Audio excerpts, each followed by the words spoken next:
You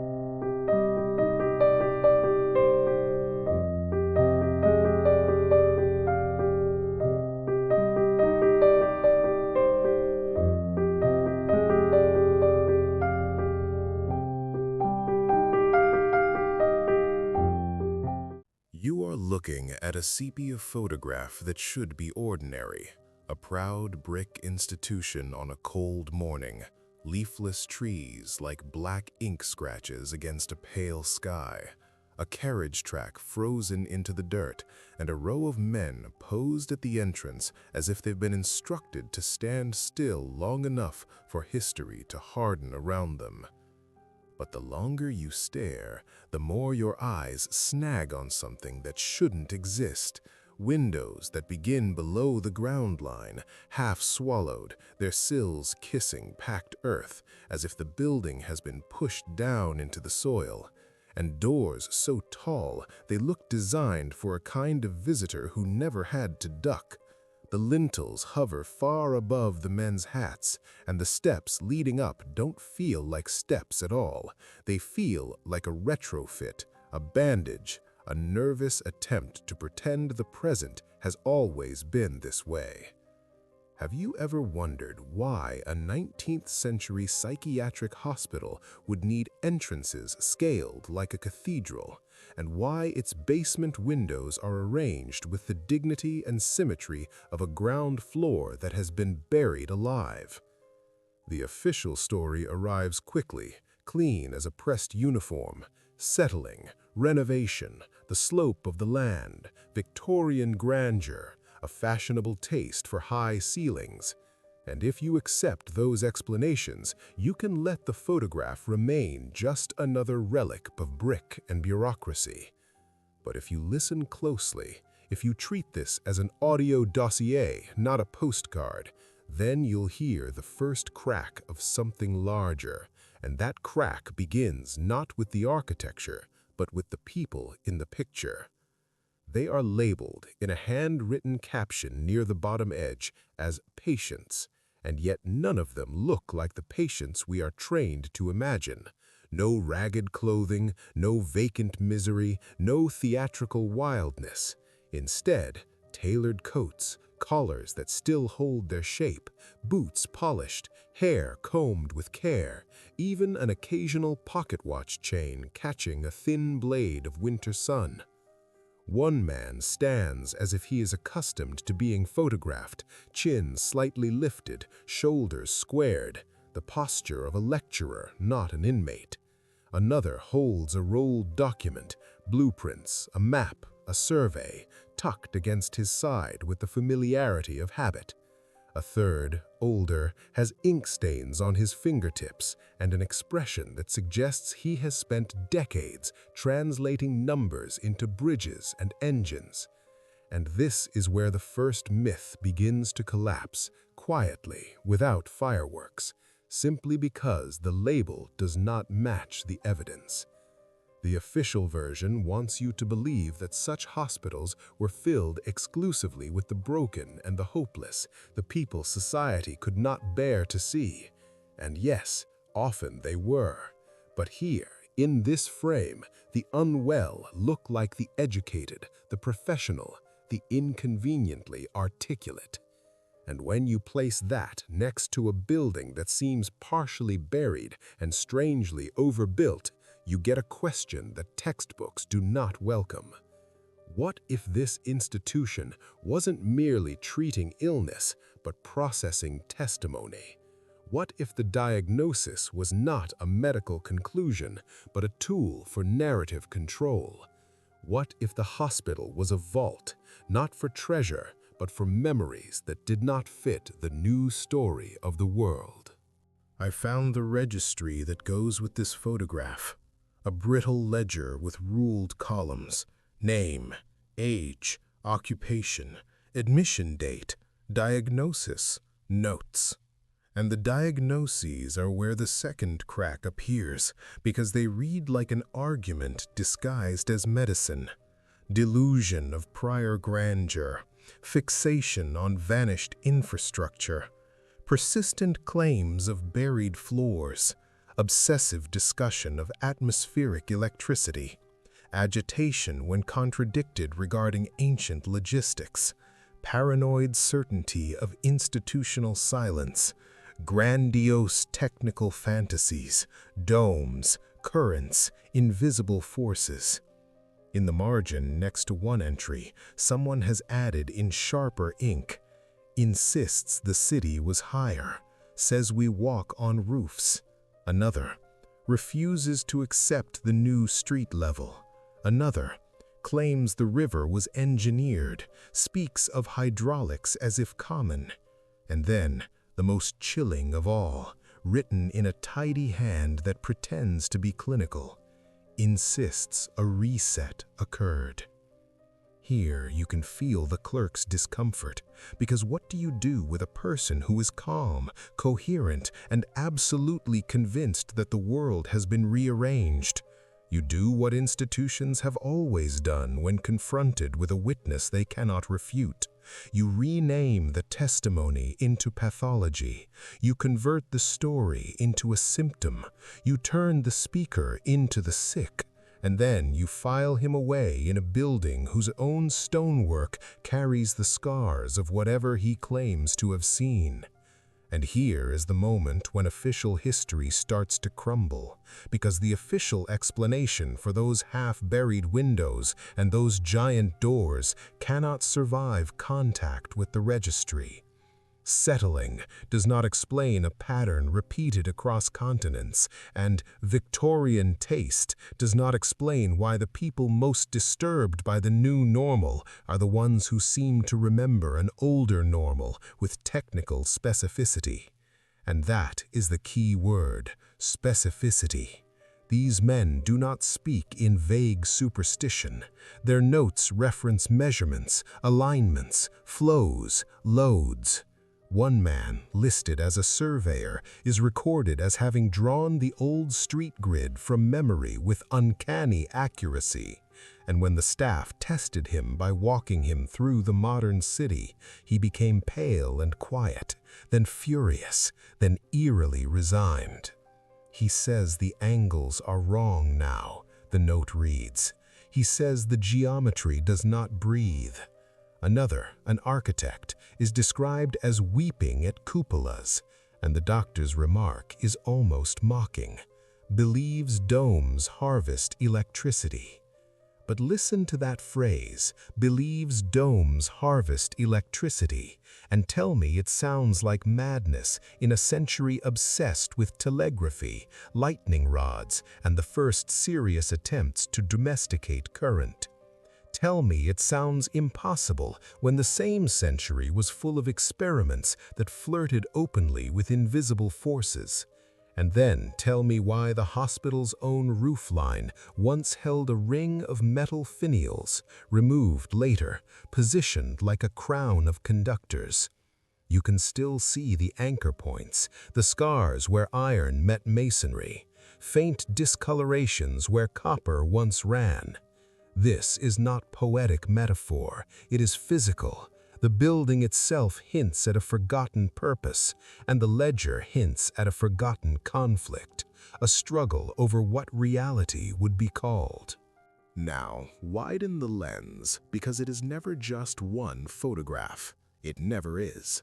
You see the same architectural anomalies in old city halls, in opera houses, in orphanages, in train stations that look like palaces. You see them in St. Petersburg, where basements feel like ground floors buried, in Chicago, where 19th century buildings were raised and yet still show openings that make more sense when you imagine a prior grade, in Paris, where windows sit too low as if the earth climbed, in Rome, where layers of civilization stack like theater stages, in Istanbul, where doors dwarf the living. Official history says urban development, rising street levels, renovations, and yes, sometimes those explanations are real, but the pattern is too consistent, too global, too aligned with the same architectural DNA. Massive stone bases, arched openings beginning below grade, perfect symmetry suggesting a standardized blueprint, and, most interestingly, domes. Domes everywhere, even where climate and function do not demand them. Domes on administrative buildings, domes on hospitals, domes on exhibition halls. And when you chart those domes, you begin to see a network, a repeating language of form, as if the builders belonged to the same forgotten engineering tradition. Call it Tartaria, call it the old world, call it a pre-reset grid. The label matters less than the question, why would so many structures share the same improbable features unless they were part of a shared system? This is where the story stops being about one hospital and becomes a map of the Great Reset, because a reset is not merely political, it is infrastructural. It rewrites road levels, building functions, and even names, and the rewriting leaves behind what I call negative evidence, things that only make sense if something else used to be true. A window below ground is negative evidence. A door too tall is negative evidence. An arch bricked up in haste is negative evidence. And a ledger that diagnoses delusion of prior grandeur is negative evidence too, because it implies there was a grandeur someone needed to deny. Now we come to the technological accent, the part official narratives sidestep with a nervous cough. Those domes and finials and symmetrical layouts hint at an older energy logic. The registry calls it madness, obsessive discussion of atmospheric electricity, but the building whispers something else. Atmospheric electricity is not fantasy. It is a real potential gradient, a charge in the air, measurable and persistent. The 19th century experimented with it in crude ways, and modern science tracks it. But what if the old world did not merely measure it? What if it used it? What if domes were not just decorative but functional, tuned to the sky like instruments? What if copper pathways in walls were not incidental plumbing but conductors? What if the geometry of domes was applied resonance, a form of architectural circuitry that turned buildings into nodes? Now imagine an engineer who lived through a mud flood event, who saw a city partially submerged in silty slurry, watched street levels rise, watched familiar entrances disappear, watched the old energy network go dark as conductive components were buried, severed, or stripped away. He would have words for what he lost. He would talk about flow and head pressure and siphons, about hydraulics powering lifts and pumps without the public spectacle of coal, about ancient logistics not as a romantic phrase, but as a practical system of moving people and goods through a city designed like a machine. He would speak of public buildings as interfaces, not monuments. And if he tried to explain that to a new regime that needed the old regime forgotten, he would be labeled. His clarity would become fixation, his grief would become mania, his insistence would become grandiose delusion. This is how a reset defends itself, not only by changing the world, but by changing the vocabulary used to describe the world. It is not enough to bury the windows, you must also bury the language that calls them windows. And now we reach the motive, the part that always sounds dramatic until you notice how quietly it can be done. Conspiracies rarely look like hooded figures in candlelit rooms.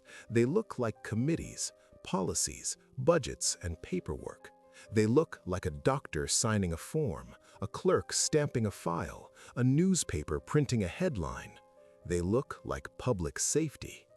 If you have a population unsettled by the aftermath of a catastrophe, mud flood, war, plague, whatever the true catalyst was, you have two tasks: rebuild infrastructure, and rebuild narrative.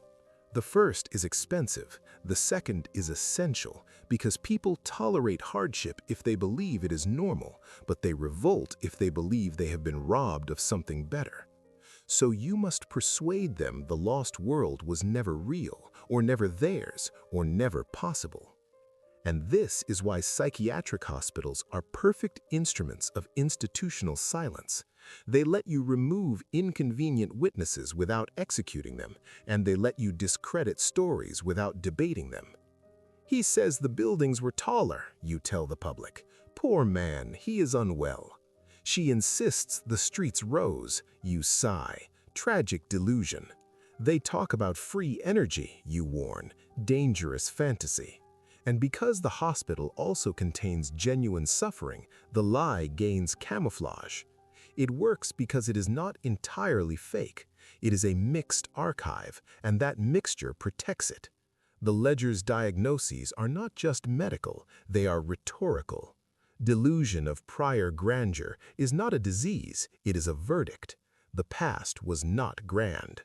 Fixation on vanished infrastructure is not a symptom, it is a command. Stop looking for what used to be. And the most cruel is paranoid certainty of institutional silence, because it accuses the witness of paranoia for noticing the very mechanism used against him. This is denial of the obvious turned into policy. Now, how do you destroy an old world without leaving obvious rubble? You do it in layers. First, you alter buildings. Bury floors under fill, raise streets, pour concrete, brick arches, replace tall doors with smaller ones, cut grand halls into offices. Then you erase technological fingerprints, remove copper, remove finials, remove devices, restore domes by stripping them of function and leaving only aesthetics.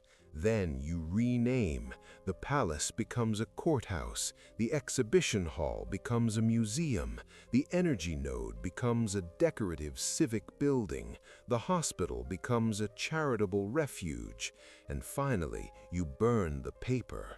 Fires are the reset's favorite eraser because they look accidental and feel inevitable.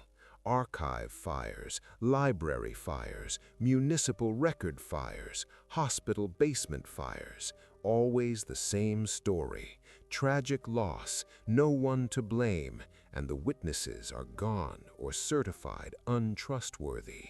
And when someone points to the buried windows, you shrug and offer the old lullaby.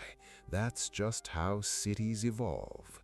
But the photograph won't let you sleep, because the men in it are too composed, too human, too coherent. They are not foaming caricatures. They are people who look like they were pushed out of public view because they carried an inconvenient continuity of memory.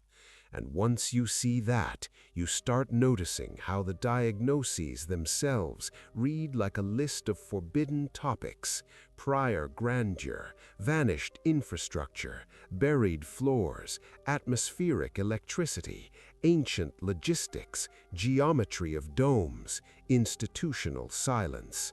These are not random delusions, they are a curriculum of the erased. And that is what makes this story unsettling, because it suggests the reset was not only a physical event, mud and rubble and rebuilding, but also a psychological event, a mass re-education enforced by architecture and paperwork. The hospital becomes a filter through which reality is processed. Say the right things and you are sane.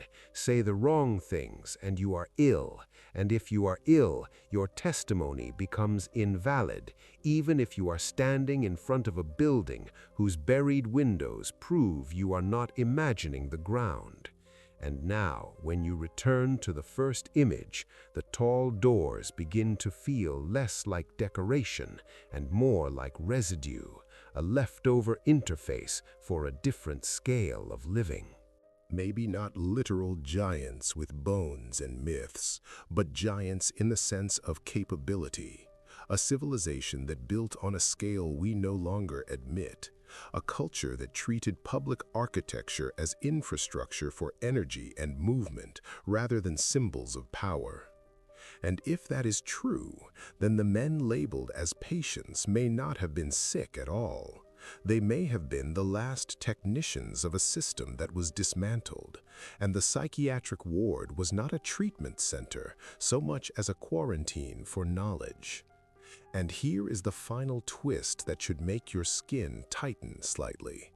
What if the reason they looked like aristocrats and scholars is because they were exactly that, custodians of a prior order? And what if the new order needed them hidden not because they were dangerous with weapons, but because they were dangerous with explanations? Because a person who can explain what a dome does, or how a hydraulic grid works, or why street levels changed, can also explain that the present is not inevitable, and that is the one thing a reset cannot allow. So the story ends where it began, with an image you cannot unsee, a building sunken into the earth, doors too large for the official narrative, and a row of patients who look like they belong in a university portrait, not an asylum. And I want to leave you with one question that lingers like static in the air, like the taste of a storm before lightning. If the world you inherited was built on top of something it refuses to name, and if the people who remembered were quietly labeled insane, then how many of your own certainties are simply diagnoses you learned to accept? And what else is still buried beneath your feet, waiting for you to notice the windows in the ground?